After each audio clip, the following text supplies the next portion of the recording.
Hi, I'm Anna Denton-Jones of Refreshing Law Limited, and in this video in Knowledge November, week 1 in 2021, I'm going to be talking about examples of constructive dismissal cases to try and bring to life what you may have been reading about around there needing to be a certain number of ingredients in a successful constructive dismissal complaint. So to try and bring it to life, I've picked on a couple of examples of things that I do see all the time. So the first category, if you like, that I would be worrying about constructive dismissal would be where the employer has, without any agreement with the employee, so unilaterally moved the goalposts on the employee around things like their job role, their duties, or their salary. So money is a very important part of the contract of employment. How would you like it if you suddenly were told you're going to be paid differently? And when I say pay, I mean all aspects of pay. So I'm talking commission schemes, I'm talking bonus in particular. I could probably do a whole Knowledge November just on contractual bonuses and how employers shouldn't be just changing contractual bonuses. So those would be red flag areas where you are moving the goalposts, as it were, in respect of money, and it's going to hit the employee in the pocket. That's likely to be a fundamental breach of contract if they haven't agreed to that change. Now, there may well be in the contract some kind of flexibility that you've built in, where you've reserved the right to change the job duties or maybe the employee's location or something like that. So those sorts of flexibility, mobility clauses may well give you some room for manoeuvre, but you've got to be careful. That flexibility won't be endless. There will be a point at which you take it too far and you step across a line. The kind of wording that might say, we can ask you to perform any duties which might reasonably be required of you. There have been cases where, that doesn't give the employee the ability to fundamentally change the nature of the job and remove important parts of that role. That particular case that I'm thinking of was an architect. There are sort of fundamental parts of being an architect, and if you move the goalpost too much, then it's going to be reasonable for the person to say, hang on a minute, this wasn't the profession that I signed up into.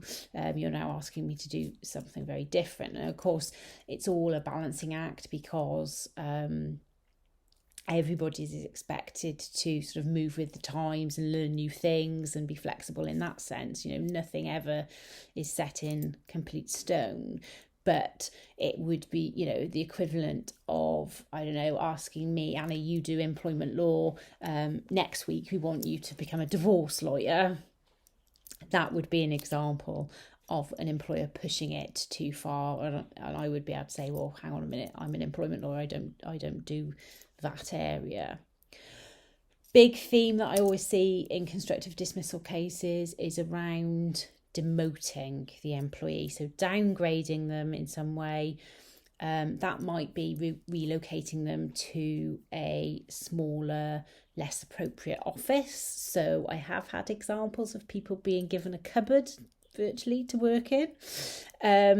But usually it's issues around things like job title, status in the organisation, the perception of other people of where the person is in the hierarchy or the structure of the organisation. Those issues often come up in constructive dismissal. Employers who interfere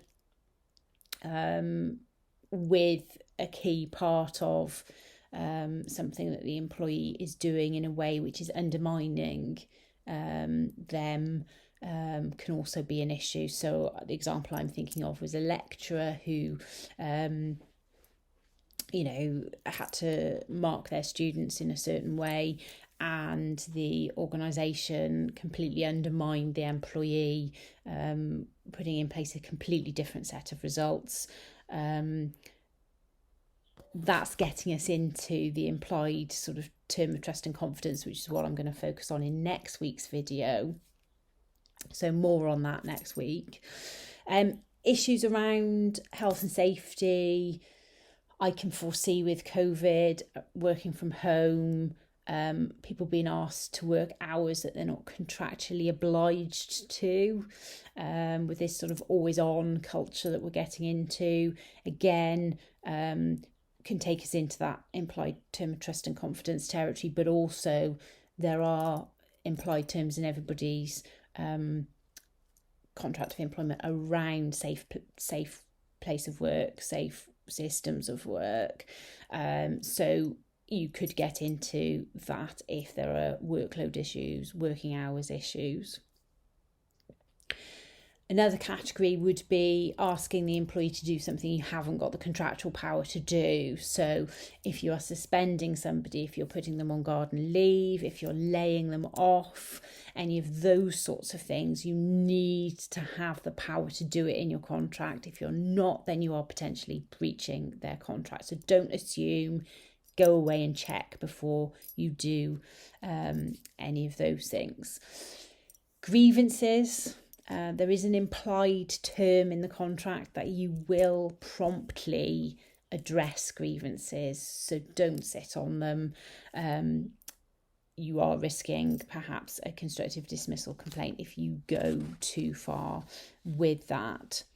As I've said, next week we'll focus on the implied term of trust and confidence, but I'll give you some recent examples of two constructive dismissal claims that I've picked up in the HR news.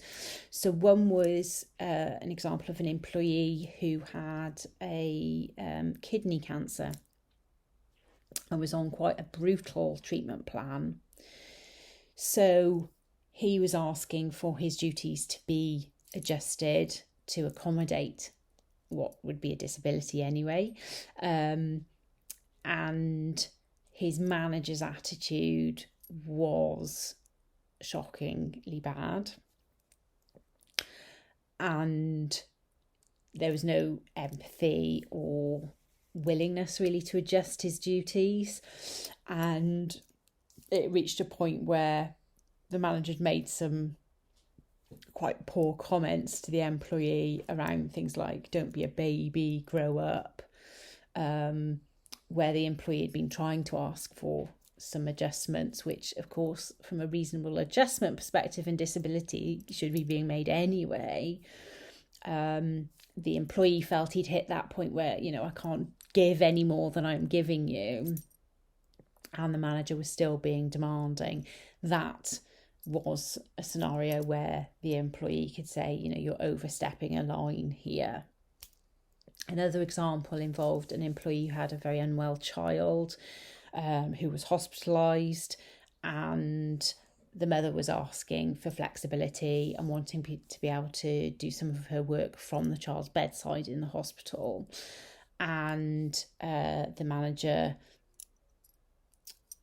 refused. There was evidence within the business that when men made requests for flexibility, that they were given more leeway. So she brought a sex discrimination complaint joined with her constructive dismissal complaint. The manager in that particular case seems to have felt that he knew what was best for the employee, and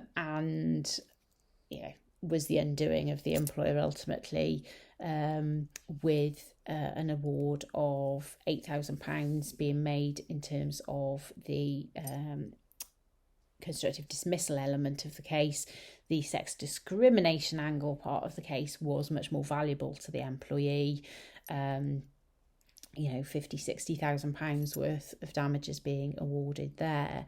But those just give you some examples of an employer overstepping a line with the employee. As I say, next week we'll look at